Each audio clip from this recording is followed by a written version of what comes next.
जनसंख्या के लिए कानून देश के लिए बनना चाहिए और उस कानून के आधार पर देश की भौगोलिक स्थिति हो, देश की आर्थिक स्थिति हो, उसका समन्वय बनाते हुए और एक निश्चित रूप से कानून बने जिसका हम लोग शुरू से समर्थन करते आए हैं। भविष्य के अंदर उसके भी कुछ संकेत आदर्श नगर स्थित एक बैंकेट हॉल पर भाजपा जिला युवा मोर्चा की नवगठित कार्यकारिणी का स्वागत समारोह कार्यक्रम का आयोजन किया गया।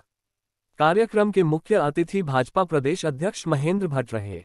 कार्यक्रम को संबोधित करते हुए भाजपा के प्रदेश अध्यक्ष महेंद्र सिंह भट्ट ने कहा कि मोदी जी के मन की बात के कार्यक्रम को सफल बनाने की जिम्मेदारी प्रत्येक भाजपा कार्यकर्ता की है, जिसके लिए प्रत्येक कार्यकर्ता व पदाधिकारी मन की बात कार्यक्रम के सफल बनाने लिए प्रत्येक बूथ स्तर पर जाकर कार्य कर रहा है। कहा कि प्रत्येक बूथ स्तर पर 100 से अधिक लोगों को इस कार्यक्रम से जोड़ना उनका लक्ष्य रहेगा। साथ ही कहा कि मन की बात में 100 से अधिक लोगों को जोड़ने वाले कार्यकर्ता व पदाधिकारी की अलग पहचान बनेगी। पार्टी के प्रत्येक सदस्य में कार्यकर्ता का सम्मान करना व आदर करना पार्टी के पदाधिकारियों का कर्तव्य है और आने वाले समय में जनप्रतिनिधि बनने का भी लक्ष्य प्रत्येक कार्यकर्ताओं का होना चाहिए। देश विरोधी ताकतों से लड़ने का कार्य भी संगठन के कार्यकर्ताओं पदाधिकारियों को करना है। महेंद्र भट्ट ने अपने संबोधन में कहा कि संगठन के प्रति कार्य करने वाले कार्यकर्ता पदाधिकारी जो समाज सेवा में अग्रसर रहता है उसी को भविष्य में अच्छा दायित्व मिलता है। महत्वपूर्ण कार्यक्रम थे। एक तो 30 तारीख को मन की बात का कार्यक्रम है, तो हमारी रुड़की विधानसभा की बैठक एक बैठक में मुझे और जाना है।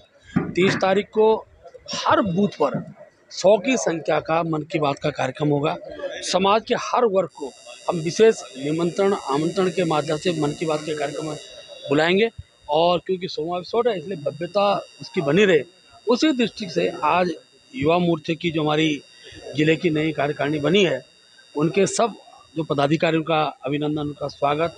आगामी दिन में कार्यक्रम में उनकी महत्वपूर्ण भूमिका इस दृष्टि से इस कार्यक्रम में मेरा उपस्थित रहना हुआ है और मुझे पूरा विश्वास है कि युवा मोर्चे की जो नई टीम बनी है हर बूथ पर 20 युवा साथियों के साथ पार्टी के जो निचले स्तर का जो स्तंभ है उसको मजबूत करने का काम करेगी। 2024 अपना संगठन अब बूथ स्तर तक खड़ा कर दिया और पन्ना प्रमुख तक की हमारी इकाई बन चुकी है।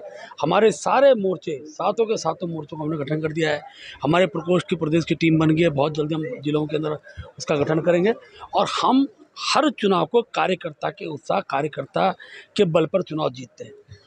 पिछली हमारे पास रही हैं और मैं अपने कार्यकर्ताओं के उत्साह के आधार पर प्रदेश होने के नाते आपको विश्वासपूर्वक कह सकता हूँ उत्तराखंड की 5 सीटें जीतकर हम हैट्रिक बनाने वाले हैं। विधायकों को हमने भेजा है। सर एक स्थानीय मुद्दा है अभी यहाँ जहाँ पर बात होगी या नहीं होगी? एक ही करके एक प्रश्न देश की जनसंख्या बढ़ गई। जनसंख्या वृद्धि भारतवर्ष की दृष्टिकोण से जब चाइना में भी थी तो उनके लिए चिंता थी, आज यहाँ है तो यहाँ भी चिंता है।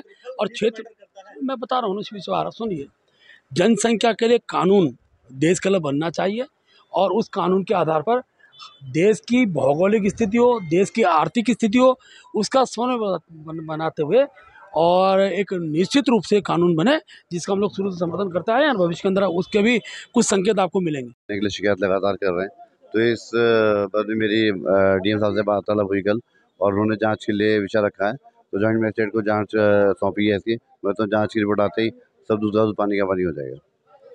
साहब ने जांच बिठा दी है, तो जांच की रिपोर्ट नहीं आई, कोई दोस्तीकरण नहीं हुआ। सौभाग्य की बात है कि भारतीय जनता पार्टी के प्रदेश अध्यक्ष आदरणीय महेंद्र भट्ट जी द्वारा नवनियुक्त कार्यकारिणी जो भारतीय जनता युवा मोर्चा रुड़की की बनी है उसका स्वागत अभिनंदन किया गया और आने वाले समय में जितने कार्यक्रम रहेंगे युवाओं को जोड़ने के लिए उसकी भी आज मार्गदर्शन हमें आदरणीय अध्यक्ष जी द्वारा दिया गया। सबसे ज़्यादा महत्वपूर्ण हर भारतीय जनता पार्टी के कार्यकर्ता के लिए मन की बात है, क्योंकि देश के प्रधानमंत्री जी के नेतृत्व में पूरे विश्व के अंदर डंका बजा हुआ है, तो उनके मन की बात को सुनने के लिए सब बड़े उत्सुक भी हैं और ये 100वां संस्करण है इसका, तो सब उत्साह के साथ इस एपिसोड को सुनने वाले हैं। इस चैनल के माध्यम से आप उन्हें एक बात बता दीजिए कि मन की बात mygov.in पर जाके वो मन की बात में जाके अपने मन की बात भी आदरणीय प्रधानमंत्री जी तक भेज सकते हैं और उनकी बात अगर मोदी जी को अच्छी लगेगी तो वो जरूर अपने कार्यक्रम के अंदर लेके आएंगे और ऐसा पहली बार नहीं हुआ है। प्रीवियस एपिसोड के अंदर भी कई बार जो लोगों ने उन तक बात पहुंचाई है वो लोगों के बीच में लेके आए। नहीं तो अगर बुरी भी लगती है तो उसका उदाहरण, उसका क्या सॉल्यूशन हो सकता है उसको भी पेश करने का काम आदरणीय नरेंद्र मोदी जी करते हैं।